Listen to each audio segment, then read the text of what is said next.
Gracias No, a ti. por estar Un aquí, honor. por tu Un honor tiempo. por tu familia, por tu apellido, por tu linaje, que son de la gente que ha hecho patria, porque yo siempre digo, se puede hacer eh, tradición en la política, pero si se hace desde las artes es mucho mejor. Y nosotros somos que toda una nación artística y cultural. Entonces, los días le han aportado mucho a esa cultura. Y todo, bueno, tu abuelo, tu tío, tu papá, o sea, todos han hecho grandes canciones, un movimiento, tu mamá, que es tremenda bailarina también, o sea, yo creo que tú estás marcada por un destino importante de esa nación. Sin duda. Aún así, quiero darte las gracias por tu tiempo y por decir que sí a esta invitación que te hice de manera muy orgánica, sin destino, pero con punto de partida. Y sobre todo porque fíjate que tú eres una rareza, tu generación toma distancia de lo nacional, tu generación intenta entender el mundo nacionalmente, globalistamente, estandarizarse con los modelos, sobre todo norteamericanos, que son los predominantes, pero tú no, tú has hecho ese mismo camino y a la vez mantienes tu lado hispano, tu lado cubano, tu preocupación por el destino de Cuba. Y eso me parece que reverbera y mueve un tipo de sensibilidad en ti muy particular que lo he visto en los hijos de mis contemporáneos que han sido bien educados. Igual que hay otros que no quieren saber nada de Cuba, los hay como tú que están todo el tiempo enfocados en saber qué pasa con el destino de ese país. 100%. Así que yo también te agradezco mucho que me des esta oportunidad de dialogar contigo. Estoy muy, muy, muy honrada de estar aquí sentada contigo y quiero aclarar varias cosas. Lo primero es que esto no quiero verlo como una entrevista, sino como un espacio de que Una, dialoguemos de las una cosas plática. que nos interesan, que es en este caso obviamente nuestro país, Cuba. La otra cosa que quiero aclarar es que estoy acercándome desde mi generación a ti y a tu trabajo. Entonces lo que quiero también es hacer el aclarar que aun cuando estoy desde mi generación, con tantas cosas que desconozco, he tenido la suerte de tener proximidad hacia ti y a tu trabajo, pero hay mucha gente que nos va a escuchar que no necesariamente está familiarizada con tu obra temprana o con tu trayectoria del principio. Claro. Entonces me gustaría que empecemos con que me cuentes, me hagas un pequeño viaje, una pequeña trayectoria por tus momentos del principio y cómo tú los recuerdas. Bueno, yo tengo un origen familiar literario, más que todo, de una gran biblioteca en mi casa, de una formación intelectual por parte de mi padre y mi madre. Mi madre más vinculada al mundo de la arquitectura, la sociología, la asistencia social, mi padre más el periodismo, la pintura, la música, de haber sido educado en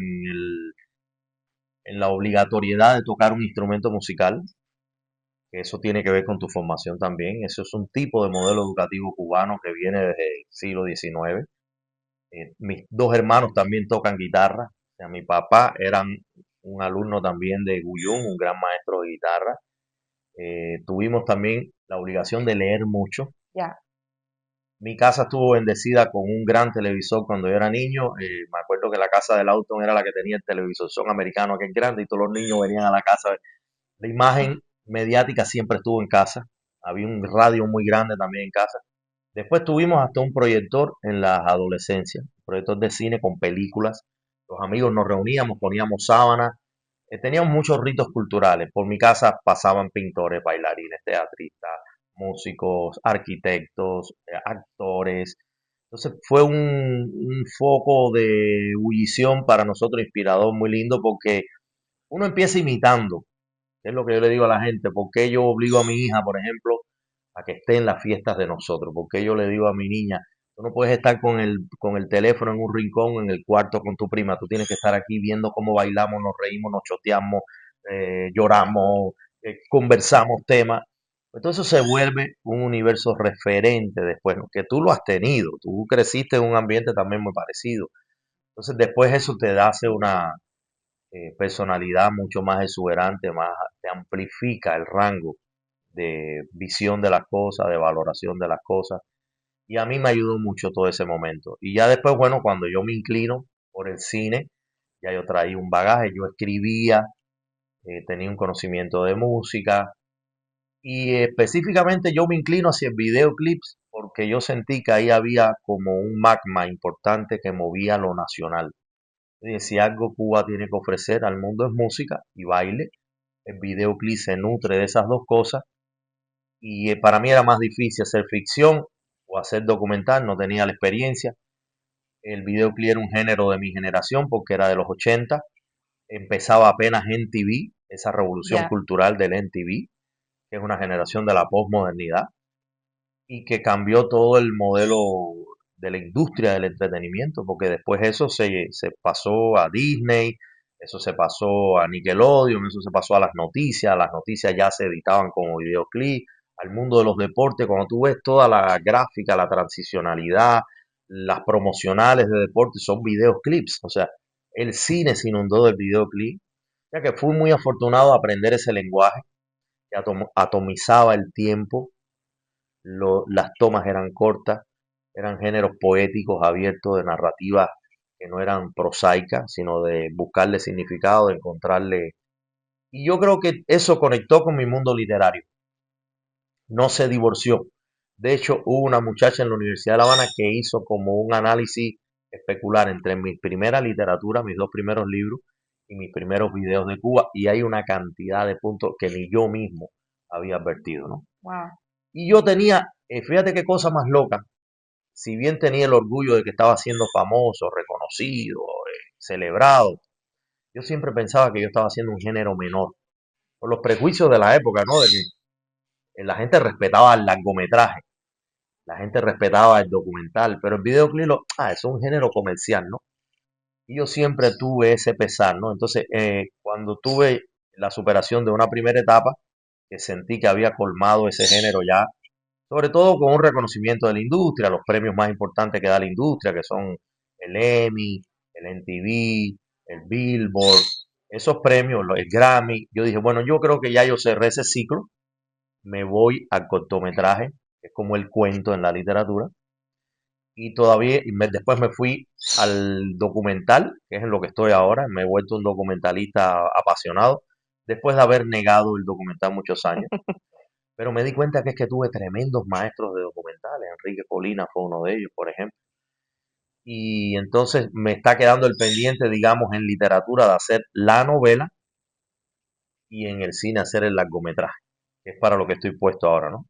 Que ya son géneros de una madurez, de un conocimiento, del dominio del oficio. Ese vendría siendo una especie de sinopsis general salvaje, porque entre cosa y cosa, entre proyecto y proyecto, país y país, acuérdate que yo migro en la crisis de los balseros a México y tengo que reinventarme en México, algo que a ti te pasó también. Sí.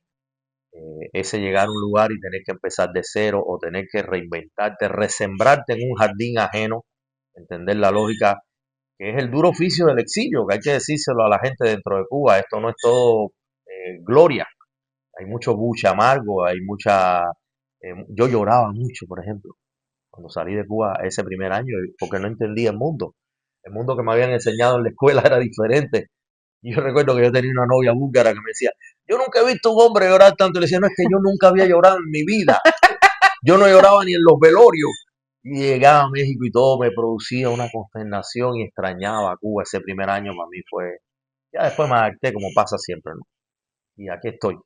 Y aquí estamos. Ya somos universales, ¿no? Que eso se lo agradezco a esa dictadura.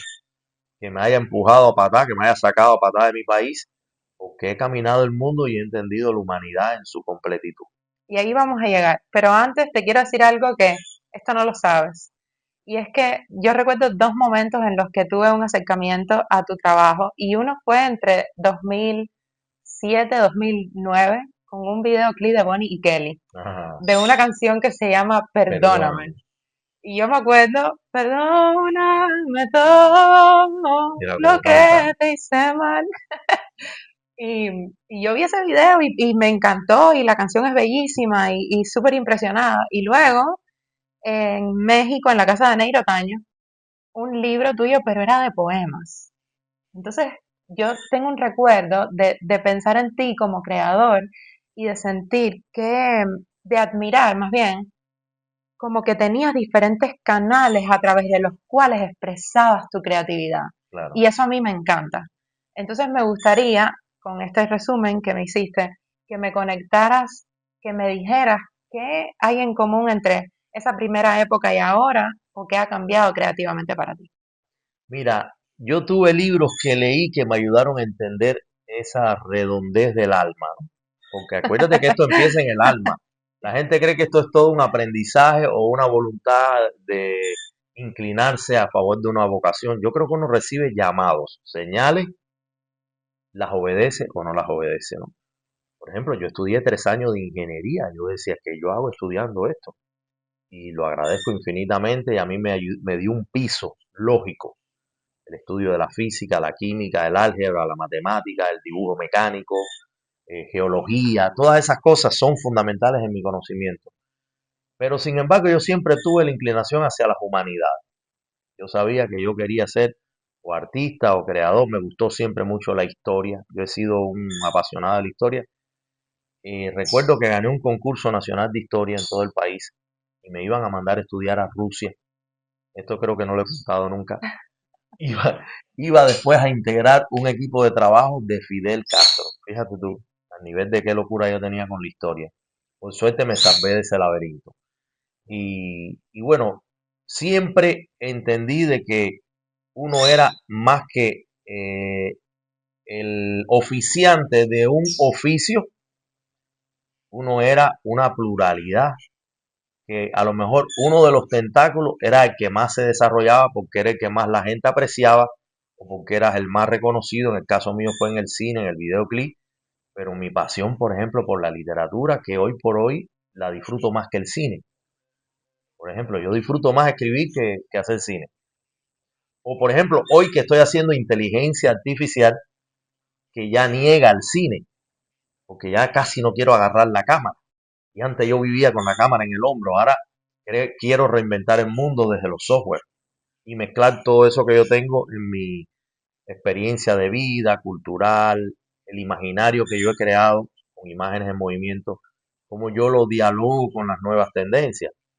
O sea, siempre he estado abierto a una polimorfia, a una heterodoxia de carreteras que siempre tienen entrecruzamientos, vínculos, una se alimenta de la otra. Por ejemplo, nunca he podido abandonar la guitarra y sigo tocando y compongo y estoy sobre la música todo el tiempo porque en la base de todo lo que hago está ese sentido morfológico, melódico, rítmico, armónico, historiográfico de la música y trato de entender incluso los fenómenos de mi país desde la cultura musical. O sea, yo tengo escrito incluso una conferencia que es desde la rumba y el son hasta la timba y el latin jazz o el timbatón, donde trato de hacer la genealogía de país desde la República hasta la actualidad, a través de las formas de bailar, a través de la forma de la conducta musical, de las características musicales, porque yo creo que nosotros, antes que cualquier cosa, somos un pueblo musical.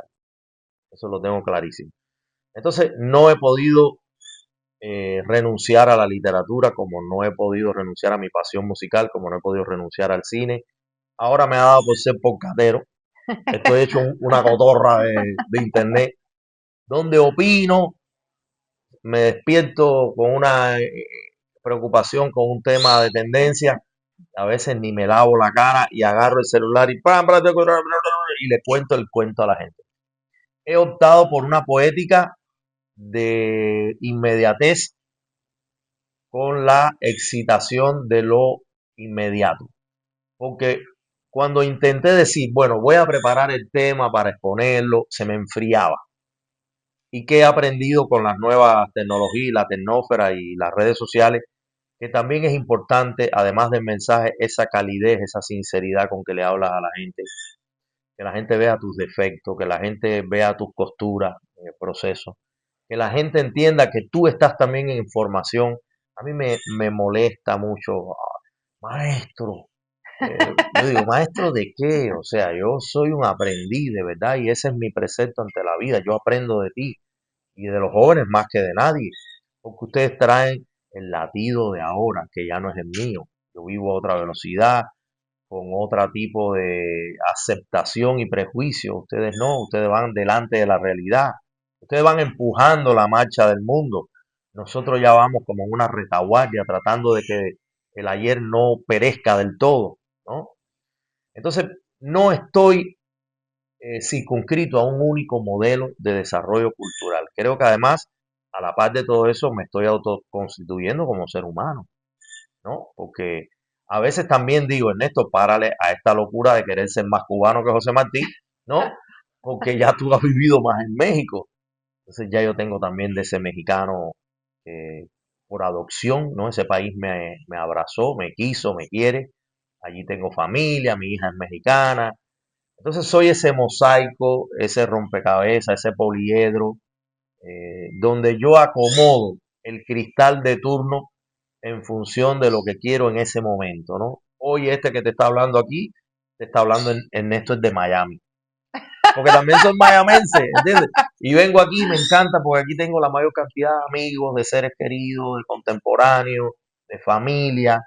Me siento, aquí me siento con una atmósfera muy parecida a esa generación de tu mamá, que vivimos una Cuba preciosa, de muchos amigos, de mucha bohemia, de muchos festivales, de mucha salidera, de mucha fiesta, de mucha libertad moral, mucha conectividad con los amigos, la segunda familia espiritual, de si habían 5 pesos se era feliz, si habían 100 se era feliz, si no habían 5 pesos también se era feliz. Y entonces era un descubrimiento de esa provisionalidad que es la felicidad y que es la alegría, que puede estar en lo simple, en lo mínimo, o que puede estar en lo grandioso. Y yo creo que eso trae mi generación también como un componente de aporte y de mensaje al futuro, y es que no necesariamente la felicidad necesita estar blindada por una escenografía o por recursos de adorno, sino que es un componente espiritual, es una intencionalidad, es un animismo que traemos a favor de ella, de querer cultivar la amistad, de querer cultivar a los amigos, de compartir no solo el pesar, porque hay mucha gente que hace tribu a partir del dolor. Nosotros hacíamos tribu y hacemos tribu también a partir de la fiesta y de la celebración. Entonces me veo como un integrante de una generación que está en el medio, en el justo medio entre el mundo analógico y el mundo digital. Entonces me siento bisagra, me siento interfase, he tenido que entender los dos mundos, me gustan los dos mundos y soy un traductor muchas veces para mis contemporáneos que no han entendido el digital. Le digo, oye, mira, esto tiene estos encantos por aquí, esto tiene esta maravilla por acá. Por ejemplo, te voy a confesar una cosa, yo he ido paulatinamente decreciendo en mis niveles de lectura. Yo antes leía, pero millones de cosas a la vez. Ahora estoy leyendo poco, puntual, enfocado en cosas específicas que necesito crecer ahí. Entonces creo que cada década también de tu vida te va poniendo desafíos distintos, te va imponiendo una rítmica de la vida distinta. Ahora mismo nosotros teníamos que en lugar de estar haciendo esto, lo habíamos planteado hacer a las 10 de la mañana, después lo empezamos a hacer a las 5. Nos montamos en un diálogo tremendamente trascendente para todos y así me voy adecuando. No tengo esa rigidez de decir, me voy a encabronar porque quería hacer esto y no salió como mi mente o mi imaginario lo había preconcebido, sino la vida te va llevando. Entonces ese, como decía Mauri, a donde me empuje el agua me iré, ¿no? Esa cosa taoísta que es la aceptación de los eventos de la vida, ¿no? Y ese estar atento y estar despierto y aceptación a toda costa, porque nadie está maduro, nadie está terminado, todos estamos en el proceso. Y como decía Martí, la educación empieza en la cuna y termina en la tumba. Me estoy educando. Ya. De todo lo que dijiste, me voy a quedar con una palabra y fue pluralidad. Para entonces traer a la conversación la excusa de este encuentro que es Estamos Conectados, un documental sobre el artista, el activista y el ser humano Luis Manuel Otero Alcántara, quien hoy está preso todavía y que estamos supuestamente a la espera de una fecha en junio En junio. de su liberación. Entonces, yo siento, Ernesto, que el documental lo percibí como un proceso vivo. El documental es una energía que está viva, que está en movimiento y me gustaría no preguntarte cómo fue la idea del documental, cómo se te ocurrió, sino yo percibí, yo sentí como espectadora que tú habías sentido en algún punto la responsabilidad de contar esa historia. Entonces, lo que quiero saber es cómo mutó de idea creativa a necesidad de contar la historia. ¿Cómo fue ese proceso para ti? Interesante que me digas eso porque yo tengo pocos proyectos en mi carrera donde he guardado el ego en una caja fuerte. O sea, casi siempre uno encara la creación con ese principio adleriano de autorrealización, primero que todo, ¿no? De protagonismo, de narcisismo, de querer demostrar, apantallar, que los demás hagan reverencia y te celebren por tus dones, por tus méritos, por tu inteligencia, tu ingeniosidad, todo eso llega un momento en que se aplaca y se anivela, ¿no? Y entonces uno encuentra algo que se me reafirmó con Luis Manuel, que es la suprema aspiración del nosotros, de pensar como colectivo, de pensar como grupo, como generación, como humanidad, como nación, como país, eh, dejando a un lado el egoísmo y la egomanía y lo que tal vez me pueda servir a mí, si veo que no le sirve a mis amigos, a mis vecinos, a mis coterráneos, entonces ya es estorboso. Así lo sentí con Luis Manuel y percibí esa grandeza en él. Este es un tipo que es capaz de incluso lacerarse, es capaz de inmolarse, sería el término, con una huelga de hambre que ha estado al borde de la muerte varias veces, que probablemente salga de esa cárcel disminuido biológicamente, ha perdido facultades, calidad de vida, salud, biología, pero él sabe que hay una esfera de lo trascendente, un sueño mayor, que es la libertad humana, que cuando escribí este libro, Instinto de Barricada, tú me hacías una pregunta hace un rato que no te contesté.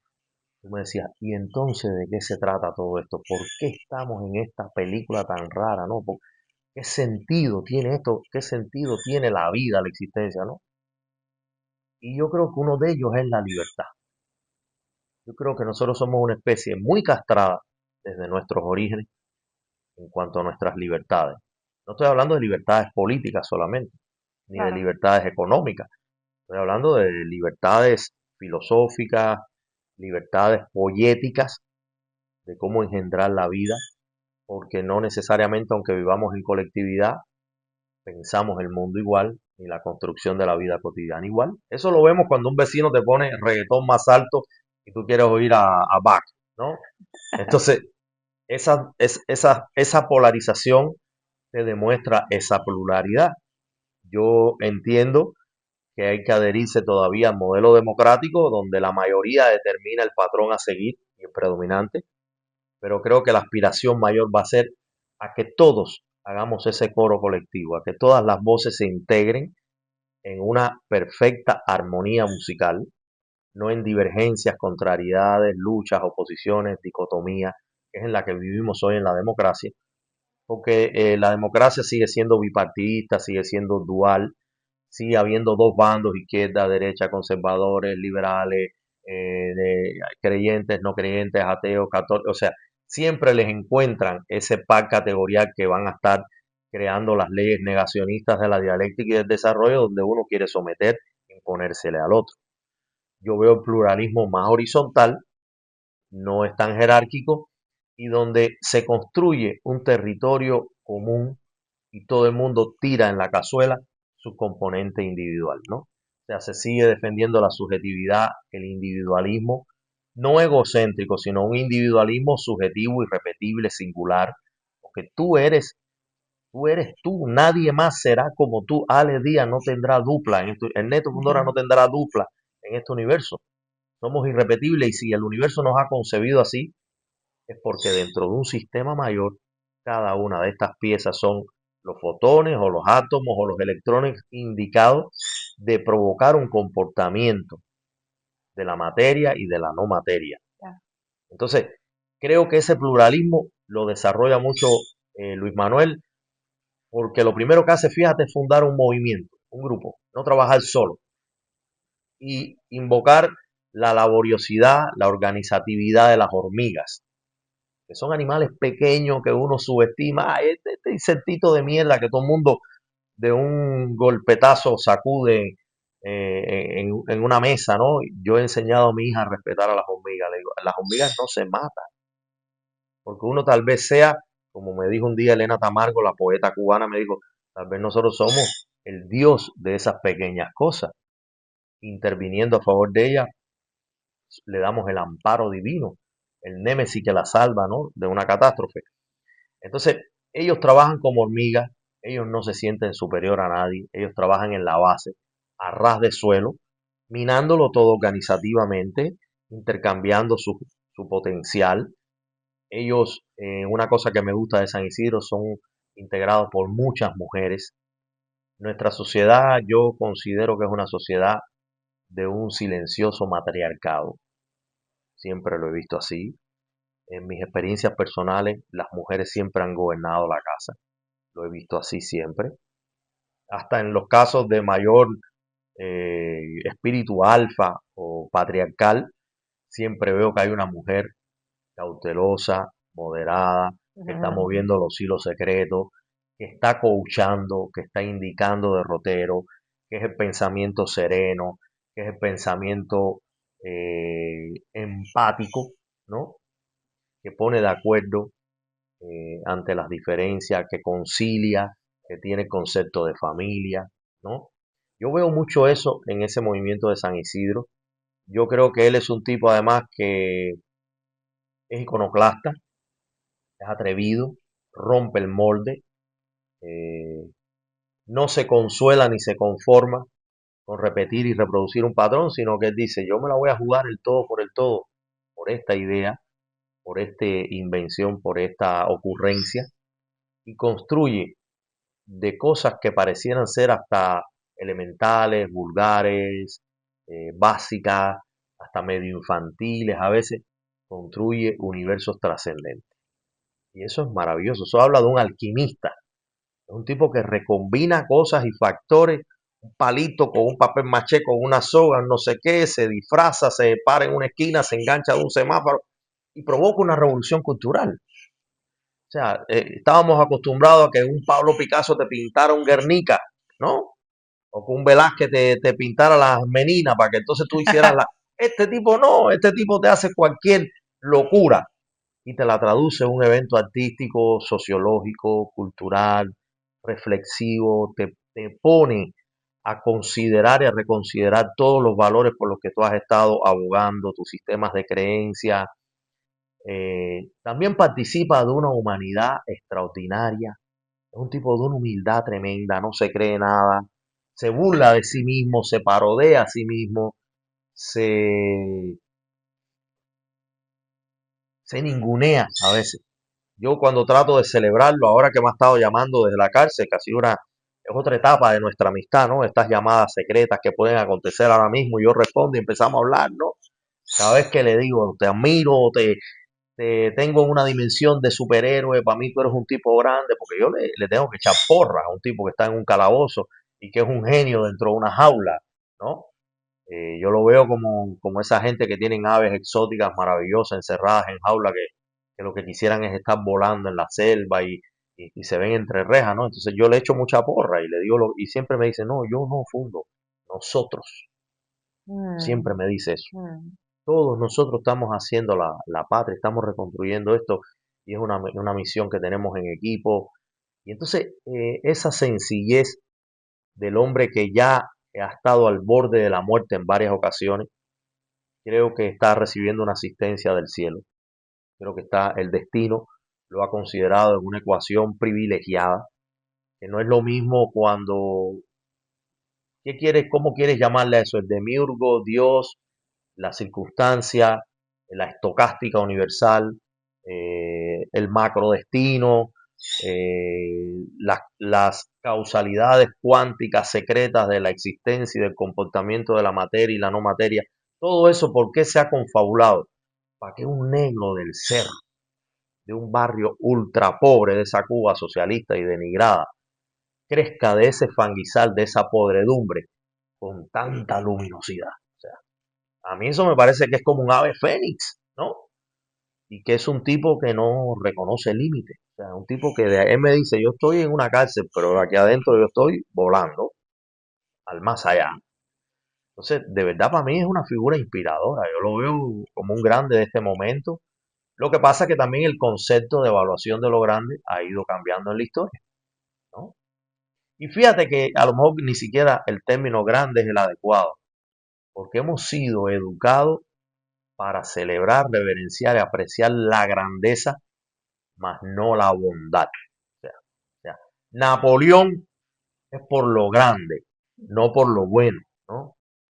Martí tuvo que morir en un acto de grandeza histórica para ser verdaderamente apreciado en su bondad histórica. Entonces yo creo que eso hay que empezar a reacomodarlo porque cada vez son menos los buenos y nobles de corazón, y los que están velando porque esta especie frágil, esta especie que no sabe explicar su porqué sobre la Tierra, no se extinga. Creo que estamos justo en el momento más peligroso de esa agenda o estrategia transhumanista que pretende sustituirnos por robots, por software, por inteligencias artificiales, y que demuestra en artistas como él lo importante de esa humanidad integral, plural, heterodoxa, incluyente, que puede considerar lo mismo una elevadísima disquisición filosófica hasta una mala palabra surgida de un barrio popular.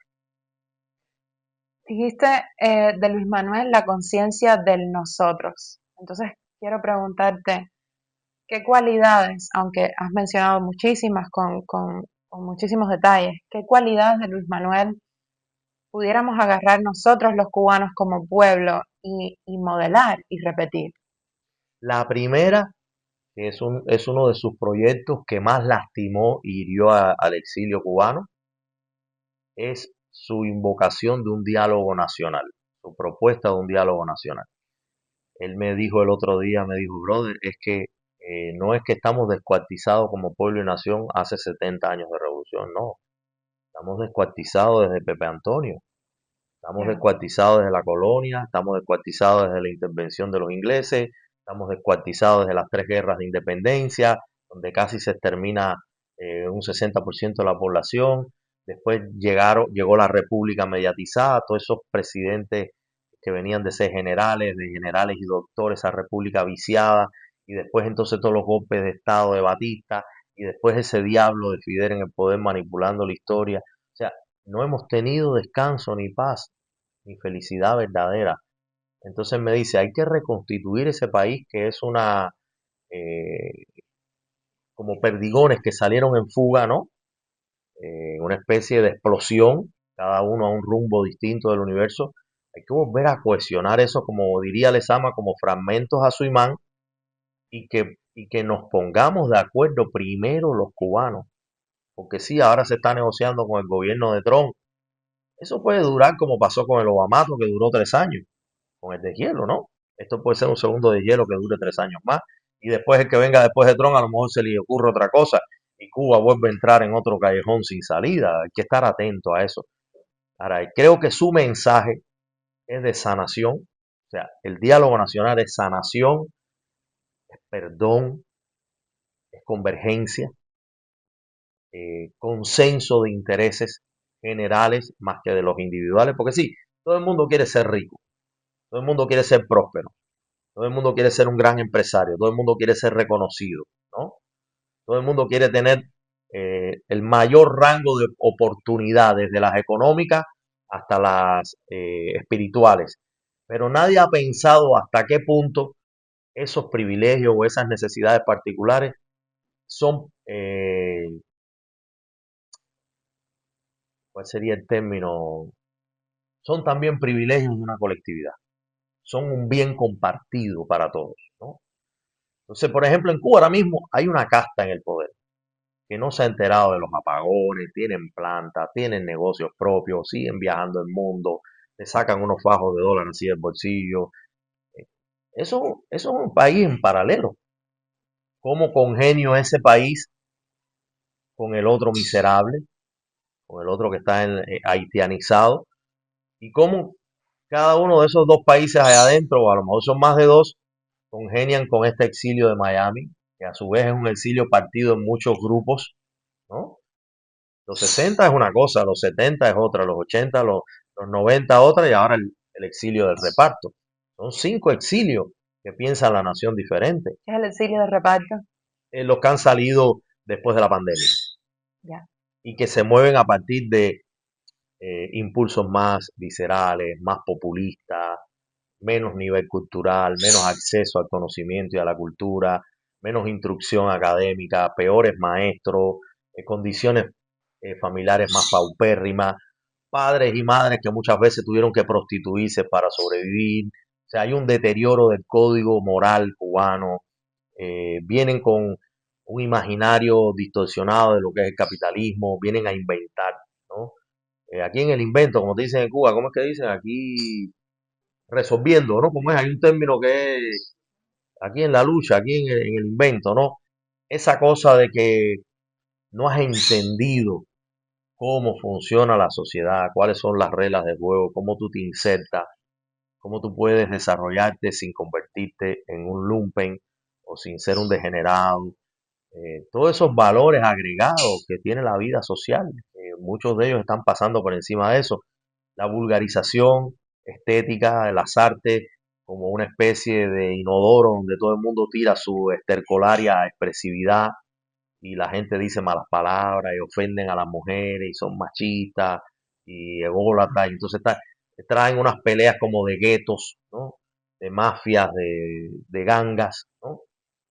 Y han reducido la gran cultura de la nación a una forma ínfima de la expresividad. Eso es lo que yo entiendo por ese exilio de reparto, que tiene poco sentido de la identidad, de la pertenencia, que cree que el cubano es ser chusma, es ser mal hablado, es no tener modales y un sistema de trato y de conducta y de educación y de buenas costumbres, ¿no? Y que no conoce su historia, no sabe de dónde viene, cuál es su ADN natural y nacional, y entonces tú lo ves que se adhiere a cualquier tendencia con tal de sobrevivir porque ha ido en una especie de vida que va de naufragio en naufragio. Y por supuesto, como decía Aristóteles, en tiempos de crisis, al único que le interesa la moral es al moralista. Todas las demás personas se vuelven inmorales en la crisis. Y esa generación de reparto ha vivido en perpetua crisis. Entonces, ¿cómo hablamos con esa gente sin que sientan que uno le está poniendo el dedo o se está ensañando con ellos o los quiere minimizar? No, no, para mí ellos tienen un lugar en la historia cubana y ellos han hecho también aportes a la cubanidad y cuando tú oyes su música tiene también riqueza. Ahora, eso cómo hay que acomodarlo en la estantería del general, ¿no? Mm. De lo nacional general, ¿no? Donde no necesariamente porque ellos sean la tendencia del momento tienen más o menos importancia que lo que pasó ayer, ¿no? Porque tú tratas de hablar temas que a mi generación sí le importan con ellos y te ven como un loco, te dicen, ¿de qué me está hablando este loco, bro? O sea, como un día que me dijo uno, brother, ¿qué carajo es ese Lezama? O sea, eso que tú hablas de tanto Lezama, pues, mi generación fue lezamiana. Y para ellos eso es como un absurdo, ¿no? Para ellos es un nombre, es una cosa incomprensible. Entonces, ahí en esa reconstrucción es en la que está reparando Luis Manuel cuando te dice hay que rehacer la nación, hay que volverla a tejer con ternura, con delicadeza. Si te pones a ver, es el mismo principio de la República Cordial de Martí, para todos y con el bien de todos, ¿no? Incluyente, donde sí, estamos aspirando a un modelo sociopolítico democrático, pero la democracia no solo son reglas, leyes, instituciones. La democracia es un espíritu que llevamos cada uno dentro de respeto por el otro, consideración por el otro, apreciación del valor del otro, o sea, no sentirnos que estamos ni por encima ni por debajo del otro, sino que podemos establecer cooperatividades, ¿no? Más que divergencia, que es lo que veo que está pasando en Miami, que se han enfocado demasiado en radicalizar perspectivas.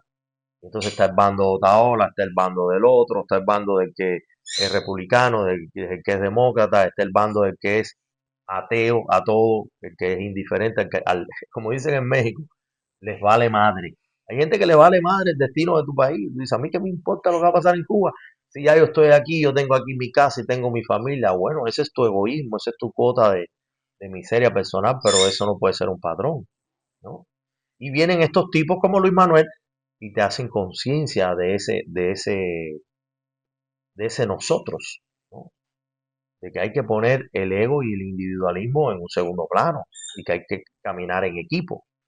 Que fue mucho de lo que yo sentí, ¿no? Fue como Luis Manuel, como esta figura que conecta todas estas generaciones y que rompe con ese mito de que yo no entiendo tu dolor porque no lo viví. Claro. Y se respiraba ese ambiente entre la gente, ¿no? La reacción. Entonces me pregunto cómo has recibido tú, cómo has sentido tú esa reacción de la gente de que tenemos mucho más en común cuando dejamos de verlo desde el lente de nuestras diferencias y cuando dejamos de criticarnos y de pensar que porque tú no has vivido mi realidad no la puedes entender y no la puedes respetar. Eso es crucial, porque eso se redondea con una palabra.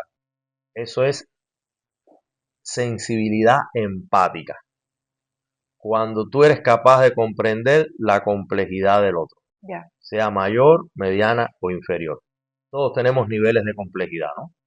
Y él es un tipo que es capaz de transmutar, desdoblarse, desplazarse desde su sí mismo para entender la complejidad del otro. Te voy a hacer una anécdota que hizo Ángel de Fana, un preso político de los señores ya del exilio histórico, en el Museo de la Diáspora en la primera exhibición. Dice que aquí hay un reportero de prensa alternativo independiente cubano, que es contemporáneo con Luis Manuel. Dice que ese tipo era un delincuente en Cuba, pero un delincuente de cuchillo en la cintura, tipo que un arrebatador de cadena, un ladrón de tendedera, un arrebatador de celulares en la calle, o sea, un tipo de ese nivel de mala calaña, ¿no? De ahí del barrio de San Isidro, dice que una noche el tipo llega con la mitad de una botella de ron y ve a Luis Manuel que está ahí sentado en el contén, probablemente pensando en performance, en la soledad de la noche, la tranquilidad de esa húmeda habanera que hay más fresco, a lo mejor estaba con insomnio, y se sienta al lado de Luis Manuel y le dice, coño, Luis, tómate un trago aquí conmigo y vamos a conversar, que tú y yo nunca conversamos. Claro, porque Luis Manuel parece un marginal, domina el lenguaje del barrio, de la calle, de los delincuentes, pero les pone línea y le dice, espérate, esto no es lo mismo, estamos compartiendo el mismo espacio, hay una coexistencia pacífica, hay pactos, hay acuerdos, nos cooperamos, pero cada quien aquí tiene su realengo, su categoría, ¿no? Y Luisma se sienta con el tipo y empiezan a hablar toda esa madrugada y empiezan a compartir unos tragos y le confiesa a este delincuente después a Ángel de Fana que él salió reformado de esa conversación, que él ese día se acostó, esa noche se acostó y se juró a sí mismo que nunca más volvería a ser un delincuente, porque sintió mucha vergüenza de lo que él era frente a aquel muchacho tan iluminado que le hablaba de cosas que a él le parecían eh, celestiales, ¿no? Demasiado idílica, demasiado utópica, ¿no? Y dice que él hizo un pacto con sí mismo y se juró a sí mismo que no volvería a delinquir ni a robar más y que iba a tomar conciencia de que su camino tenía que también cooperar a favor de una nueva Cuba. O sea, entonces tú te das cuenta que este es un tipo que no solamente te está trabajando de arriba en las artes, para la ciudad letrada, para las academias, para los políticos, no. Este está trabajando a ras de suelo con el bandolero. Oye, siéntate aquí, escúchame lo que te voy a decir. Estás perdido, estás equivocado, estás descarriado, estás perdiendo tu energía, tu edad, tu época, tu tiempo. Eres un don nadie, tus hijos van a imitar tu patrón. O sea, sabe Dios todas las cosas que esos dos seres hablaron. Pero cuando tú sacas al final el saldo, ¿no?, productivo de esa conversación es luminoso y es para bien. Y eso es una manera progresista de vivir, que es lo que yo siempre he llamado que es el hombre nuevo. El hombre nuevo no es aquello que dijo el Che Guevara ni Fidel Castro. El hombre nuevo se viene hablando desde el Imperio Romano, Homo novus, se le decía. Y son ideas que nacieron con Cicerón, yo he hablado mucho de esto. Y en el mundo de hoy tiene que ver con esa nueva humanidad que siente una gran responsabilidad por el destino del mundo y que sabe que cada milímetro que surca sobre la tierra tiene que dejar una posibilidad de bonanza, tiene que ser constructivo, no tiene que deteriorar ni tiene que hacer daño, ¿no? Y tienes que actuar con responsabilidad. ya. conciencia, respuestas, ¿no? Mejoría. Y ellos lo tienen, San Isidro lo tiene, Luis Manuel lo tiene. Tú ves que está un tipo en la cárcel y cada vez que oyes un mensaje, tú dices, este hombre parece que está hablando, está en un encaramado, en una estrella, no parece que esté en una cárcel. Está hablando de unas cosas y tan idealistas, ¿no? Cuando un tipo en la cárcel lo que debería estar diciendo, estoy pasando hambre, me están golpeando, me falta la comida, tengo una cucaracha que me camina. No sé, me han tratado de matar tantas veces, de violar no sé cuántas veces. No, él no me ha contado nada de eso nunca. Todo lo que me cuenta es airoso, todo es para arriba, para adelante. Y ahí te demuestra que ahí hay un coeficiente de grandeza superior. Y algo que me gustaría también saber es, poniendo a un lado las etiquetas, ¿no? El artista, el activista, el reconocimiento mundial, tu percepción de él, tus primeros encuentros y tu percepción de él como ser humano. Mira, es un tipo muy moderno. Eso me encantó. O sea, es un tipo que es facho, que tiene un trato afable desde el principio, que tiene una cordialidad por delante siempre, risueño, cómico, ocurrente, chistoso. eh, es de esos tipos que puede estar debajo de las balas y te puede estar haciendo un chiste, que es una rareza, ¿no? Se salva de la tragedia, eh, seductor, hechizante, se sabe líder, se reconoce líder, reconoce una misión. Para esa generación es muy raro, porque todavía hasta mi generación a nosotros nos inculcaron esa idea helénica, prometeica, de que venimos aquí, Martí, tú tienes que sembrar un árbol, escribir un libro, tener un hijo, hacer patria, o sea, mi generación se educó, pero ya la de ellos no. Entonces dice, coño, este tipo trae unos mensajes que son de otra época, ¿no? Y él viene desde el futuro, porque él viene con todas estas tecnologías, teléfonos celulares, internet, un tipo hiperconectado, por eso le puse ahí, estamos conectados. Conectividad satelital, fibra óptica, tecnófera, pero también conectividad espiritual, humana, metafísica, sensible, entrañable, eh, piadoso, piadoso como un Buda, que para mí es el más grande de todos los seres que ha poblado la Tierra, el Buda. El Buda que tenía un término que me gustaría decir porque el budismo se ha convertido en una religión, pero eso lo hicieron los seguidores de Buda, esas no fueron las premisas de Buda. El Buda hablaba del Chimbutsu, que es el Dios sin Dios. O sea, tú tienes que ser Mm, como lo arte con la condición del Dios creador, pero sin tener esa veneración a seres superiores. O sea, sentir tú ese rango de realidad última, de totalidad. Tú estás inmerso en la experiencia mística, ¿no? Y lo que tú haces, voy a citar una frase del efecto mariposa, ¿no? Eh, el aleteo de una mariposa puede desatar un huracán, ¿no? mm, O Lezama cuando decía, abro la válvula del cuarto de baño y hecho andar la cascada del Ontario, decía Lezama, ¿no? O enciendo el mm. interruptor de una habitación y hecho andar una estrella en la constelación de Orión, ¿no? Es esas cosas que parecen improbables, imposibles, de escasa credibilidad, solamente tienen valor para quien percibe el mundo desde la poesía. Y Mm, los que saben que la humanidad, la existencia, el cosmos, esta dimensión en que vivimos funciona más por metáfora que por otra cosa, por salto cuántico que por linealidades continuas. Este muchacho es un discontinuo. Este muchacho te hace parábolas todo el tiempo, metáfora, hipérbole, exageraciones, tremendismo, conecta cosas que aparentemente no están conectadas, ¿no? Él es un glitch en la Matrix. Exactamente, es un glitch en la matriz. Mira qué bonita definición. Sí, es una falla del sistema, Sí, porque el es sistema un, está ¿cómo lo preparado. dejar? ¿Cómo llego Exacto. aquí? Y es ese momento y tú dices, ¿qué pasó ahí? ¿Qué pasó ahí? Se descompuso una realidad, ¿no? ¿Dónde está Mella? ¿Y a dónde? Exacto. ¿Dónde está Mella? Porque te trabaja con un concepto del ayer, lo vincula con el presente, le pregunta por venir, Juega con el tiempo. brinca por sobre el tiempo todo el tiempo. O sea, está transtemporal. O sea, claro, a todo esto yo arribo ya revisándolo, ¿no? Yo en mi primer trato con él, eh, es la cosa descollante del ser humano, ¿no? Y, niño, pero este tipo, qué loco es este tipo, qué divertido es. Aparte es un tipo súper bonito, mujeriego, a más no poder, las mujeres se vuelven locas con él. Todo el mundo lo quiere.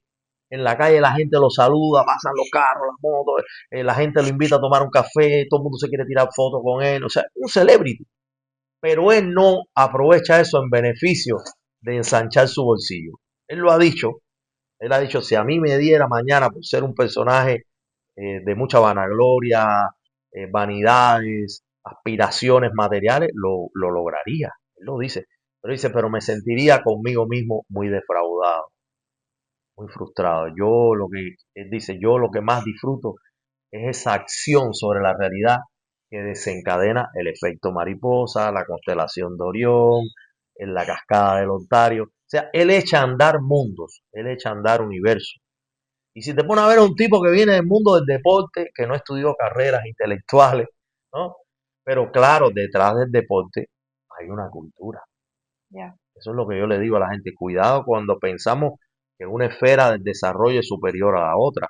ya. Un hombre que está entrenado para la acción todo el tiempo, para rendir con el cuerpo, con una disciplina mental, con un rigor de entrenamiento, con horas dedicadas a superar patrones. O sea, detrás de eso hay una gran sabiduría, ¿no? Claro. Por eso es que él sabe los botones que tiene que tocar para accionar cosas mayores. Uno lo hace desde la esfera creativa, artística nada más, pero él lo hace desde la acción física en la realidad. Yo he dicho aquí, cada vez que puedo y cada vez que me encuentro con políticos clásicos, que él además de todo eso está haciendo una nueva estetización de la política. Ha creado una nueva forma de hacer política, a contrapelo de todos los demás políticos de traje, de corbatas y vestidos Chanel y zapatos Mm, Gucci y carteras Louis Vuitton que se mm, mueven en grandes coches caros y blindados con guardaespaldas mm, y que salen en la transmedia del mainstream internacional. A diferencia de esa gente, este es un tipo real que camina por los barrios, que habla con la gente, que llora con la gente, que ayuda a enterrar un muerto, que ayuda a curar un niño enfermo, que ayuda a matarle el hambre a una vieja que no tiene familia en el extranjero, que ayuda a presionar al gobierno para que reparta mejor el internet, el agua, la corriente. O sea, es el, Representa la conciencia de nosotros. la realidad de la gente. No es un tipo que está enervado en una nube como están los políticos Mm, que viven en unas cúpulas que no entienden la realidad, ¿no? Entonces, tiene que ser molesto porque está poniendo en crisis el concepto del ejercicio público de la política. mm, Y a mí me pregunta, ¿tú crees que pueda ser presidenciable? Yo creo que un tipo como eso no necesita ser presidente, ni le mm. interesa esa ambición. Existir ya Ya, es él está moviendo la realidad. la resistencia. Con su humilde paso sobre la tierra, transforma la realidad. Pero además, desde la querencia. Porque una cosa es que la gente reconozca en ti que eres el jefe, que eres el alfa, que eres el patriarca, como pasó con Fidel, ¿no? Que la gente por miedo se sometía, se subordinaba, se arrodillaba, adoraba. A otra cosa es el líder al que la gente quiere, adora, admira, ¿no? Ayuda a empujar la realidad con él, ¿no? Es como ese tipo de gente que cuando tú te rompes en un expressway, detiene su automóvil y te ayuda a empujar el tuyo, ¿no? Mientras hay miles y miles que pasan a 80, 100 kilómetros por al lado tuyo sin hacerte caso, hasta viran la cara para no verte, para no tener complejo de conciencia de culpa. No, él es el tipo que te va a ver a los 200 metros y dice, espérate, hay alguien se rompió, dale, brother, que te voy a empujar. Y disfruta y convierte eso en un acto lúdico, en una experiencia humana bonita. O sea, mira cuánta ingenuidad hay en ese loco.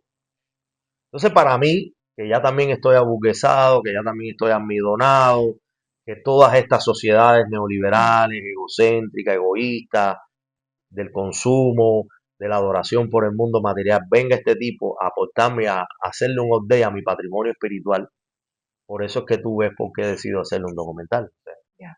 que probablemente sea una obra menor desde el punto de vista cinematográfico. Ahí yo creo que hay muy poco de destreza cinematográfica.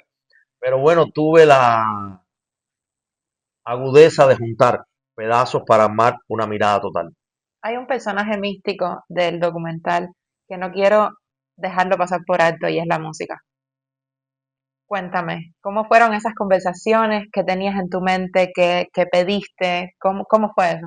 Bueno, casi todos son donaciones de amigos, de gente que yo respeto mucho de mi generación, como es Omar Sosa, por ejemplo, el pianista, como es César López el saxofonista, como es Luis Manresa el bajista, como es Armando Gola el bajista. Hay mucha música de reparto, de timbatón, de hip hop, de los integrantes del Movimiento San Isidro, desde el funky hasta la crema, por ejemplo. Hay cosas también de Sandor. En fin, es un eclecticismo ahí. Hay cosas más sinfónicas, más jazzistas. Hay música de Willy Chirino también. Traté de hacer una banda sonora que tuviera ese carácter integrista, ¿no? De ellos que no tienen prejuicio con nada, eh, y que reflejara también un momento musical de una época, ¿no? Porque creo que Cuba, aunque sí está en una absoluta crisis filosófica, política y económica, a nivel artístico sigue teniendo un elevadísimo poder creativo, Mm, ¿no?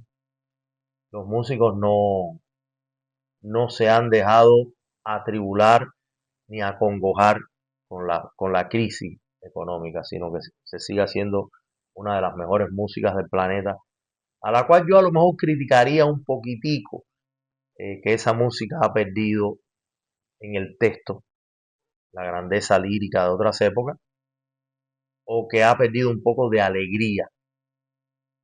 Ya hemos perdido como tradición ese componente de incluso choteo, doble sentido, picardía, que es algo muy español, que nos viene de la picaresca. Siento que eso se ha perdido justo porque hay un deterioro del modo de vida, ¿no? La gente está viviendo a una agonística, ¿no?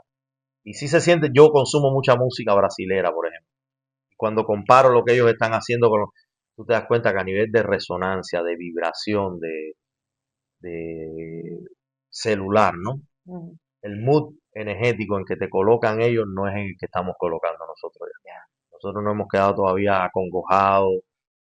Entonces sí traté de buscar música que tuviera ese vuelo y que fuera generando como una curva Mm, dramática, que fuera ayudando a hacer la crónica. Porque mira, también uno tiende a desechar el contexto de las cosas. Uno mm, trata de analizar un fenómeno y se queda ahí en el fenómeno y ahí dentro del fenómeno y no se da cuenta que el fenómeno tiene un alrededor y mm, tiene un escenario de fondo, ¿no? Y tiene luces y sombras y ese es el sí, contexto que yo le puse a Luis Manuel y a San Isidro para entender qué estaba pasando en Cuba en ese momento, qué estaba mm, pasando en la calle, cómo se movía la gente, cómo caminaban por las calles, cómo tenían sus relaciones amorosas. Tú ves que hay una serie de guiños todo el tiempo a cómo la gente estaba sintiendo la vida, ¿no? sí, Eso discurre en paralelo a él porque él es un tipo que se nutre de esa energía. claro. Entonces la música es un componente contextual también de qué se estaba escuchando, ¿no? Y es música que tiene que ver con un periodo particular de la historia de Cuba que es 2016-2021, ese periodo, Mm, ¿no? Que tienen en medio la pandemia y que tiene un proceso histórico económico que se llama deshielo u mm, Obamato. Es cuando se crean estas nuevas relaciones con Estados Unidos, ¿no? Que parecía que el mundo cubano, ¿no? sí. Iba a crecer, se iba a abrir, iba a cambiar, pero no, volvimos atrás. Justamente estando a las puertas de una palabra que ahora está ocupando el vocabulario colectivo y es la transición, quiero cerrar con una pregunta abierta y es, ¿estamos realmente en una transición desde tu punto de vista? Y en consecuencia con eso, ¿qué consideras tú que tan importante como una transición sea para nosotros los cubanos conservar de nuestros valores y de nuestra cultura en un momento como este? Wow, es una pregunta tremenda, porque mira, los procesos de desarrollo se dan entre una dialéctica de futuridad y de origen. Esa flecha yo la entendí con Lezama Lima, porque Lezama, eh, que mucha gente considera que en algún momento fue una vanguardia cubana, Lezama estaba más preocupado con los orígenes, cómo Mm, preservar esos orígenes, mm, ¿no? Por eso cuando viene la vanguardia del lunes de revolución, que es la vanguardia de los 60, que ya el movimiento ese de Antón Arrufá, Carlos Franchi, Guillermo Cabrera Infante, todos esos intelectuales de Lunes de Revolución, se considera entonces a Orígenes y a Lezama como algo más de la República, más viejo. Ya estos son los padres, los abuelitos que están en sus ideas católicas, españolizantes, y estos muchachos se sienten más que son el nuevo espíritu revolucionario del cambio, ¿no? Y yo creo que la construcción de lo cubano siempre ha sido, y yo creo que lo universal también, ¿no? Ese diálogo entre la flecha que va hacia el futuro y la flecha que regresa atrás, ¿no? A una reevaluación del ayer. A mí me gusta siempre decir una frase de Hegel, que creo que es el filósofo por excelencia de la dialéctica, del desarrollo, y que no es el único, porque de dialéctica se está hablando desde Heráclito en el mundo presocrático, y después habló mucho Marx, y se habla hoy en la teoría compleja. Por ejemplo, la teoría compleja habla del valor de las cosas en dependencia de cuánta futuridad nos aporta y cuánto va a Mm, pervivir en el futuro. O sea, cuando el sistema, cualquier sistema, opta por una solución o una salida, es porque ha considerado que en esa salida hay más futuridad, ¿no? mm, Entonces, yo creo que esa dialéctica de Hegel plantea que todo paso de avance es un retorno a un fundamento del ayer. mm, O sea, yo creo que es como una causalidad en bucle que hace que hace eso se llama causalidad circular, no es una causalidad lineal. Puede ir para adelante en algunos momentos y coger un émbolo y un dinamo muy fuerte hacia adelante. En un momento se empieza a desacelerar, como pasó con la revolución, por ejemplo. ¿Te acuerdas? Los primeros años de la revolución contaminó el mundo mm, entero aceleraba, la revolución se empezó a ralentizar y la revolución ahora está paralizada. mm, Y ahora entonces empieza un bucle para atrás a desmontar todo eso y a regresar de ese pasado republicano, ese pasado. Por ejemplo, ahora vamos a caer en el tema del anexionismo, que es un tema del siglo XIX. mm, Y hay cubanos diciendo queremos ser un Estado libre asociado como Puerto Rico. Hay cubanos diciendo queremos ser un Estado de la nación, una estrellita en la bandera. mm, Hay cubanos diciendo queremos soberanía. Hay otros diciendo, ¿y para qué soberanía? Si desde que somos soberanos lo que hemos hecho es arruinar la nación, ¿no? mm, Entonces yo creo que hay mm, fuego cruzado de mm, ideas sobre qué es lo que nos depara para el futuro, pero sí considero, y como bien tú has dicho, que hay que cotejar los dos tiempos. mm, Cotejar, por ejemplo, algo que a mí me preocupa es pasar por arriba de la historia, como cuando tú pones un tapete sobre la losa, ¿no? Sobre el mármol. Pones un tapete y te olvidas de lo que hay abajo, ¿no? Incluso echas la basura. Levantas el tapete y echas la basura ahí y lo tapas, ¿no? Eh, a mí me preocupa mucho siempre un tema que es de la psicología y que es de la filosofía más estoica y más antigua, porque es casi del mundo teogónico, el mundo de los dioses, cuando se supone que esta humanidad convivió con sus dioses creadores.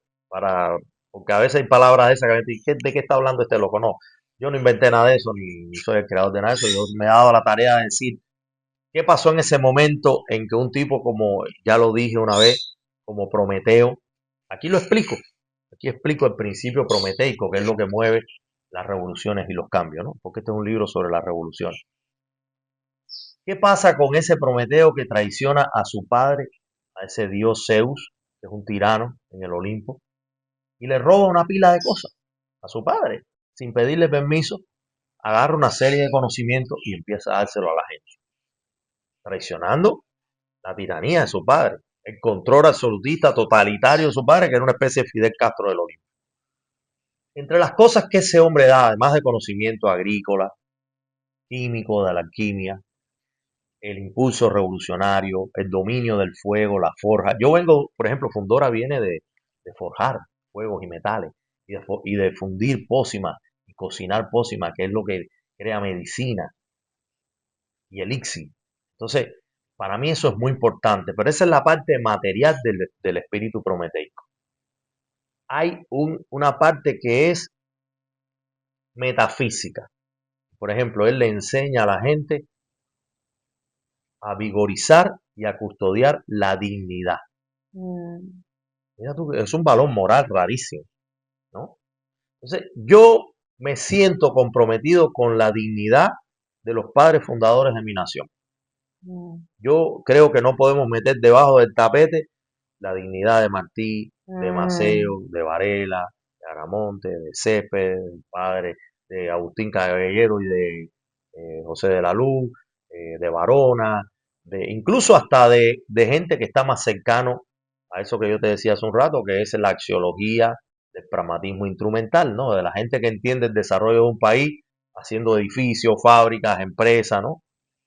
Arango y Barreño, por ejemplo, que es un filósofo del mundo de la sacarocracia cubana, del mundo azucarero, que es el hombre que hace la ideología del gran crecimiento azucarero de Cuba y de que Cuba sea la gran potencia que llegó a ser mundial y que construyó todo lo que somos como cubanos a nivel de riqueza a partir de ese filósofo, que es un filósofo del crecimiento económico del monocultivo cubano, ¿no? Que ha sido tan criticado y sin embargo no ha habido mayor momento de crecimiento que ese, al punto de que estuvo equiparado con el oro, el azúcar en su precio en el mercado, mm, al punto de que debemos a las guerras napoleónicas y a la Primera Guerra Mundial y a la Segunda crecimiento por todo lo que vendimos de azúcar y derivados del azúcar, ¿no? Entonces, por ejemplo, eso es un patrimonio que hay que recuperar mm, en la próxima Cuba, el azúcar cubano. Toda nuestra historia está montada sobre el azúcar. Por eso es que Ortiz escribe un libro que se llama Contrapunteo cubano entre el azúcar y el tabaco. Esos mm, son dos pilares económicos que hay que recuperar para la nación y que están destrozados completamente. Y que nunca me he creído el cuento de que Fidel Castro destrozó eso por pura despreocupación o por puro, eh, ¿cómo decirte?, poca habilidad administrativa. mm, Creo que detrás de Fidel Castro habían amos superiores que le encargaron de que destrozara, pero esa es otra conversación para otro día. Entonces, ese patrimonio material que hay que recuperar y que hay que reconstituir va aparejado de reconstituir un patrimonio espiritual mm, que está basado en mucho sacrificio, en gente que ofrendó su vida, en gente que sacrificó su familia, se fue a campos de batalla y entregó su vida peleando contra enemigos, con gente que ayudó a conformar eso que llamamos lo cubano, mm, porque eso es una categoría por la cual hasta un tipo como Donald Trump, un tipo tan raro como Donald Trump, un tipo tan poliédrico y vamos a llamarlo eh, laberíntico, enrevesado, complicado de entender. Fíjate que dentro de toda su enervada visión de las cosas, ¿no? Él tiene un espacio especial para los cubanos, ¿no? mm, O sea, reconoce en nosotros algo singular, específico. Incluso hasta chiste con eso dice, es que mis amigos cubanos que todos están locos. mm, En ese aventurarismo, en esa locura cubana, hay también parte de nuestro linaje, de nuestro ADN, en esa osadía. Por ejemplo, ahí está Marco Rubio indicándote eso, ¿no? mm, Un tipo que se propone un desafío mayor, una meta mayor. O sea, de verdad, ese tipo está metido en un traje que yo no quisiera estar. mm, Mira todos los problemas que ese tipo tiene que encarar en el mundo de hoy, ¿no? Entonces, y su origen cubano es el combustible que lo mueve a desenvolver esa función, mm, ¿no? No sabemos si lo está haciendo bien o mal, todavía es muy temprano para juzgarlo, mm, pero lo está haciendo, ¿no? Está ahí en el campo de batalla, ¿no? Entonces creo que lo cubano tiene que tener esa reconsideración del ayer, del presente y del futuro, porque tampoco podemos garantizar el pan para hoy que se nos convierte en hambre nuevamente mañana. Yo creo que ya hay una maduración como nación, como dice Luis Manuel, de más de un siglo, y hay que aprovecharla para que lo que vayamos a determinar en esa transición sea de verdadero beneficio con una proyección de futuro. No que tengamos que estar en 20 años haciendo otra revolución o invadiéndonos de nuevo o asistiendo a un padrino, mm, ¿no? Porque también siempre tuvimos padrino, ¿no? Padrino España primero, mm, ¿no?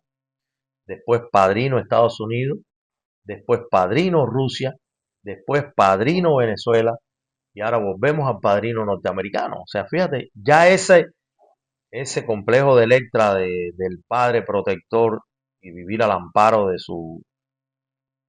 de su abrazo, también tenemos que madurar y tenemos que ser por nosotros mismos Mm, y determinar nuestro destino por nosotros no, mismos.